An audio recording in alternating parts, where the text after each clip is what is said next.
जिवंत देव, जो पवित्र प्रभू येशू ख्रिस्ताच्या नावाला धन्यवाद देऊ। योहानाचे पहिले पत्र याचा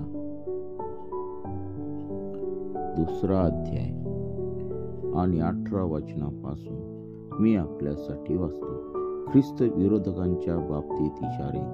मुलांनो, ही शेवटली घटका आहे आणि ख्रिस्त विरोध केला असे तुम्ही ऐकले, त्याप्रमाणे आताच पुष्कळ ख्रिस्त विरोधक उठले आहेत। यावरून आपल्याला दिसून येते की ही शेवटली घटका आहे। आपल्यातूनच ते निघाले तरी ते आपले नव्हते, ते आपले असते तर आपल्या बरोबर राहिले असते।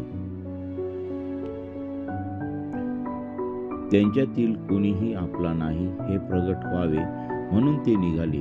जो पवित्र पुरुष त्याच्याकडून तुमचा अभिषेक झाला आहे म्हणून तुम्हा सर्वांना ज्ञान आहे। तुम्हाला सत्य कळत नाही म्हणून मी तुम्हाला लिहिले आहे असे नाही, तुम्हाला ते कळते म्हणून आणि कोणतीही लबाडी सत्यापासून नाही म्हणून लिहिले आहे। येशू हा ख्रिस्त आहे हे जो नाकारतो त्याच्याशिवाय कोण लबाड आहे। जो पित्याला व पुत्राला नाकारतो तोच ख्रिस्त विरोधी आहे। जो कोणी पुत्राला नाकारतो त्याला पिता लाभला नाही, आणि जो पुत्राला स्वीकारतो त्याला पिता लाभला आहे। तुमच्या विषयी म्हणायचे तर जे तुम्ही प्रारंभापासून ऐकले ते तुम्हामध्ये राहो। जे तुम्ही प्रारंभापासून ऐकले ते जर तुम्हामध्ये राहिले तर तुम्हीही पुत्रामध्ये व पित्यामध्ये राहाल। हे जे अभिवचन त्याने स्वतः आपल्याला दिले आहे ते सार्वकालिक जीवन होय। तुम्हास बळकविणाऱ्या लोकांविषयी हे मी तुम्हास लिहिले आहे। तुम्हाविषयी म्हणायचे तर त्याच्याकडून तुमचा जो अभिषेक झाला तो तुम्हामध्ये राहतो, तेव्हा तुम्हाला कोणी शिकवण्याची गरज नाही। त्याचा अभिषेक तो सत्य आहे, खोटा नाही। तुम्हाला सर्व गोष्टीविषयी शिकवतो त्याप्रमाणे व त्याने तुम्हाला शिकवल्याप्रमाणे तुम्ही त्याच्यामध्ये राहा। तर आता मुलांनो, त्याच्यामध्ये राहा यासाठी की जो तो प्रगट होईल तेव्हा आपल्याला धैर्य असावे आणि त्याच्या येण्याच्या वेळेस त्याच्यापासून लाजेने माघार घ्यावी लागू नये। तो न्याय संपन्न आहे हे जर तुम्हास माहीत आहे, तर जो कोणी नीतीने चालतो तो त्याच्यापासून जन्मलेला आहे हेही तुम्हाला माहीत झाले आहे। वाचलेले वचन देवबाप आशीर्वादित करो। या सुंदरशा वचनावरती देवबाप तुम्हाला आशीर्वादित करो आणि खरोखर हे वचन आम्ही आपल्या जीवनामध्ये घेऊ। हे वचन जे काय आम्हाला सांगताय ते आम्ही आमच्या जीवनामध्ये घेऊ, त्याच्यावरती आम्ही अभ्यास करू। आम्ही ते वचन पुन्हा वाचू आणि वचन आम्हाला काय बोध करतं याच्याकडे आम्ही लक्ष देणार आहोत। आणि खरोखर आपल्या काही समस्या आहे, अडचणी आहेत, आपण प्रार्थना करू आणि देवाला धन्यवाद देऊ। हालेलुया, स्तुती, धन्यवाद येशू देव बापा। पुन्हा एकदा आम्ही तुझ्या पवित्र चरणाजवळ येत आहोत प्रभू। या सकाळच्या समय आम्ही तुला आबा बापा म्हणून हाक मारत आहोत। आमच्या हाकेला उत्तर देणारा जिवंत परमेश्वर तू आहे। प्रिय प्रभूजी, आज ही सकाळची वेळ तू आम्हा प्रत्येकासाठी तू आशीर्वादाची तू कर, पवित्रतेची कर आणि तुझ्या नावाचं गौरव दे। आमच्या सर्व पापांची अपराधांची तू आम्हाला क्षमा कर। सर्वांसंगती विश्वासू राहण्यासाठी तू आम्हाला सहाय्य कर आणि विशेष करून तुझ्या संगती विश्वासू राहण्यासाठी तू आमच्या प्रत्येकाचा ताबा तू घे। आणि प्रिय प्रभू येशू, आम्हाला हे सुंदर असं जीवन तू दिलेलं आहे, सर्वांना उत्तम प्रकारे तू आरोग्य दिलेलं आहे, त्याबद्दल मी तुझ्या नावाला धन्यवाद देत आहे। आम्हा प्रत्येकाला अन्न, वस्त्र, निवारा ह्या सर्व गोष्टी तू पुरवून दिल्यास त्याबद्दल मी तुझ्या नावाला धन्यवाद देत आहे। प्रिय प्रभू येशू, तुझी येण्याची वेळ जवळ येऊन ठेपली आहे, त्यासाठी आम्हाला जी काही तयारी करावी लागत आहे प्रिय प्रभू येशू, त्या तयारीमध्ये तू आम्हा प्रत्येकाला तू सहाय्य कर, मार्गदर्शन कर। प्रिय प्रभू येशू, तू आम्हा प्रत्येकासंगती तू बोल प्रभू। ही सकाळची वेळ तू आम्हा प्रत्येकासाठी तू आशीर्वादाची तू कर, तुझ्या नावाचं गौरव आमच्या प्रत्येकाच्या जीवनाद्वारे होऊ दे। हो पित्या परमेश्वरा, प्रभू तू महान आहेस, तू आमच्यावरती वेळोवेळी प्रेम करतो, आम्हाला लागणाऱ्या सर्व गोष्टी पुरवून देतोस। तरी पण प्रिय प्रभू येशू, आम्ही तुझ्यावरती प्रेम करत नाही, आम्ही तुझ्या वचनाप्रमाणे चालत नाही। ओ पित्या परमेश्वरा, आम्हा प्रत्येकाला तू क्षमा कर। आणि आज या सकाळच्या समय आम्ही आमचं पूर्णपणे तुला समर्पण करत आहोत. हो पित्या परमेश्वरा, तुला न आवडणाऱ्या गोष्टी आमच्या जीवनातून तू काढून टाक. आणि प्रिय प्रभूजी, आज या सकाळच्या समय प्रभू त्या सर्व गोष्टी काढून टाकून प्रभू तुझ्या पवित्र गोष्टी, स्वर्गीय राज्याच्या सर्व गोष्टी प्रिय प्रभू येशू तू आमच्या प्रत्येकाच्या जीवनामध्ये तू भर आणि तुझं गौरव दे. प्रिय प्रभूजी, आज आम्ही प्रार्थना करत आहोत की जे आजारी आहेत, भयानक आजारांनी पिडलेले आहे, कॅन्सर, हार्टचे विकार आणि प्रिय प्रभू येशू वेगवेगळे विकार, प्रिय प्रभू येशू मेंदूचे आजार, डोळ्याचे आजार, पोटाचे आजार, आतड्यांचे विकार, रक्ताचे विकार, डायबिटीस आणि प्रिय प्रभू येशू सर्व प्रकारचे विकार प्रभू, त्या सर्व प्रकारचे विकार नासू येशूच्या नावामध्ये काढून टाकत आहे. सर्व गोळ्या प्रिय प्रभू येशू तुझ्या पवित्र सामर्थ्याने तू बंद कर. ओ पित्या परमेश्वरा, हे शरीर प्रभू तू निर्माण केलेलं आहे प्रभू, याला तू तयार केलेला आहे प्रभू. या शरीराचा ताबा तू घे. कोणी आजारी असू नये अशी तुझी इच्छा आहे.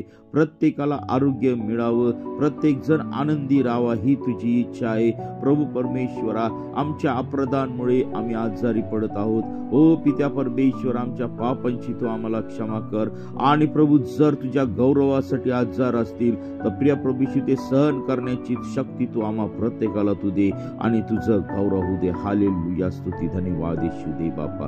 पण सर्व काही तुझ्या इच्छेप्रमाणे होऊ दे प्रभू. जे निराशित आहे त्यांची सर्व निराशा तू काढून टाकत आहे प्रभू. जे आजारी आहे त्यांच्या जीवनातील सर्व आजार काढून टाकत आहे प्रभू. जे आत्महत्येच्या विचारामध्ये आहे ते सर्व आत्महत्येचे विचार तुझ्या पवित्र सामर्थ्याने कॅन्सल करू टाक. दुष्टात्म्यांचे बंधन येशूच्या नावामध्ये निघून जाऊ दे प्रभू. शाप असलेले सर्व बंधन येशूच्या नावामध्ये निघून जाऊ दे. प्रिय प्रभूशी, जे टेन्शन मध्ये आहे त्यांच्या जीवनातील सर्व टेन्शन तुझ्या पवित्र सामर्थ्याने तू काढून टाक. हो पित्या परमेश्वरा, जे संकटामध्ये आहेत, आर्थिक संकटामध्ये आहेत, नैसर्गिक संकटामध्ये आहेत, त्या सर्व संकट नासू येशूच्या नावामध्ये निघून जात आहे. ओ पित्या परमेश्वरा, तुझ्या लोकांकडे तू लक्ष दे. ओ पित्या परमेश्वरा, तुझ्या प्रजेकडे तू लक्ष दे आणि तुझं गौरव होऊ दे पित्या परमेश्वरा. प्रभू, आज आम्ही तुझ्या पवित्र चरणाजवळ समर्पित होत आहोत. हालेलुया, स्तुती धन्यवाद येशू दे बापा. आज होणाऱ्या सर्व प्रार्थना, सर्व भक्ती, उपास, प्रार्थना या सर्व तुझ्या पवित्र सामर्थ्याने तू आशीर्वादित कर. प्रिय प्रभूजी, जे लेकरं शिक्षण घेत आहेत, कोर्स घेत आहेत प्रिय प्रभू येशू, त्यांची त्या शिक्षणामध्ये तर वाढच कर, परंतु प्रिय प्रभू येशू तुझ्या आध्यात्मिक गोष्टीमध्ये त्यांची वाढ कर.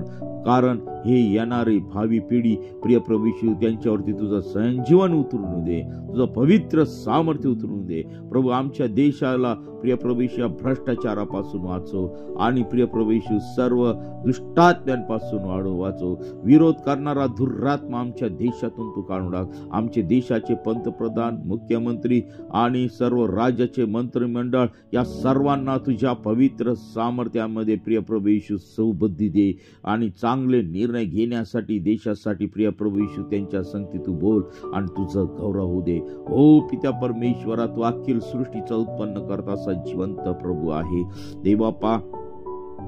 आम्ही या सकाळी तुला अब्बा बापा म्हणून हाक मारत आहोत. आमच्या हाकेला उत्तर देणारा जिवंत परमेश्वर आहे. ओ पिता परमेश्वरा, आज आम्ही प्रार्थना काय करावी, आम्ही तुझ्याशी काय बोलावं हे तू आम्हाला सुचव आणि तुझं गौरव होऊ दे पित्या परमेश्वरा. तुझे स्वर्गीय दृष्टांत तू आम्हा प्रत्येकाला तू दे. ओ पित्या परमेश्वरा, ज्या ठिकाणी नैसर्गिक आपत्ती आहे ती सर्व नैसर्गिक आपत्ती तुझ्या पवित्र सामर्थ्याने तू काढून टाक प्रभू. सर्व प्रिय प्रभू येशू वाईट गोष्टीपासून सर्वांचं, तुझ्या लोकांचं तू रक्षण कर आणि प्रभू तू आम्हा प्रत्येकावरती तू दया कर आणि तुझा गौरव दे पित्या परमेश्वरा. आज दिवसभरातील सर्व गोष्टी, सर्व कामकाज तुझ्या पवित्र चरणाजवळ समर्पित करत आहे. हो पित्या परमेश्वरा, तसेच प्रिय प्रभू येशू चर्चला जाण्यासाठी प्रत्येकाला तू सहाय्य कर, मार्गदर्शन कर. तुझ्या भक्तीमध्ये प्रिय प्रभू येशू येऊन, सहभागितेमध्ये येऊन प्रिय प्रभू येशू जीवन सरळ करावं यासाठी तू प्रत्येकाला तू सहाय्य कर, मार्गदर्शन कर. आणि प्रभू तू आज आमच्या प्रत्येकासाठी इथून पुढची वेळ काळ सर्व काही तुझ्या पवित्र चरणाजवळ समर्पित कर. ही प्रार्थना येशूच्या नावाने मागतो म्हणून आहे. आमेन, आमेन. प्रियांनो, आज प्रार्थनेचा दिवस आहे आणि म्हणून आज आपण सर्वजण चर्चला जाऊ, सहभागिता घेऊ. प्रभू आपल्या संगती काही बोलणार नाही, त्याच्या वचनाप्रमाणे चालण्यासाठी आम्हाला प्रत्येकाला देवबाप सहाय्य करो. देवबाप आमची आज भेट घेणार आहे. देवाच्या दासाद्वारे जे काही वचन येणार आहे आमच्या जीवनामध्ये, त्या वचनाचा आदर आणि सन्मान करू. तर चला आज आपण चर्चला जाऊया आणि देवाच्या नावाला धन्यवाद देऊ. तसेच आपल्या जीवनामध्ये काही प्रॉब्लेम असतील, समस्या असतील, तर तुम्ही आम्हाला या संपर्क क्रमांकावरती संपर्क करू इच्छिता 97 30 30 16 68 या नंबरवरती संपर्क करून आम्ही आपल्यासाठी प्रार्थना सेवेसाठी सदा सिद्ध तयार आहोत. आणि देवबाप आपल्या सर्वांना आशीर्वादित करो. आजच्या सर्व प्रार्थना, उपास प्रार्थना, सर्व चर्चा सभा देवबाप आशीर्वादित करो. आपलं येणं जाणं आशीर्वादित करो. सर्व वाईट गोष्टीपासून, वाईट संकटापासून देवबाप आपल्या सर्वांचं रक्षण करो. आमेन, आमेन, आमेन.